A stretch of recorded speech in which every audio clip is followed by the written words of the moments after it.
Om Namo Venkatesaya. Welcome to TTD latest updates. ఈ రోజు అనగా జనవరి 11వ తేదీ ఆదివారం రోజున తిరుమలలో భక్తుల రద్దీ అయితే సాధారణంగా ఉంది.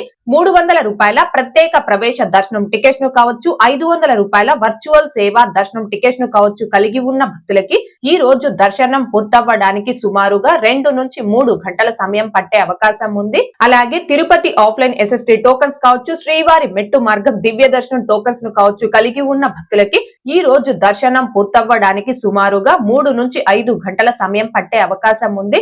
ఈ రోజు ఉదయం 6 గంటల సమయానికి శ్రీవారి ధర్మ దర్శనం అంటే ఎటువంటి టోకన్స్ లేకుండా స్వామి వారిని ధర్మ దర్శనం చేసుకోవడానికి వచ్చినటువంటి భక్తులు వైకుంఠం క్యూ కాంప్లెక్స్ 2 లోని 8 కంపార్ట్మెంట్ లో దర్శనం కోసం వేచి ఉన్నారు. ఇలా వేచి ఉన్నటువంటి భక్తులకే దర్శనం పూర్తవ్వడానికి సుమారుగా 5 గంటల సమయం పట్టే అవకాశం ఉంది. ఇక ఈ రోజు ఎటువంటి దర్శనం టోకన్స్ లేకుండా నేరుగా తిరుమలకు వచ్చి స్వామి వారిని ధర్మ దర్శనం చేసుకోవడానికి ఈ రోజు ఎవరైతే కొత్తగా ఫ్రీ దర్శనం క్యూ లైన్ లో జాయిన్ అవుతారో ఆ భక్తులకి దర్శనం పూర్తవ్వడానికి సుమారుగా 8 నుంచి 10 గంటల సమయం పట్టే అవకాశం ఉంది.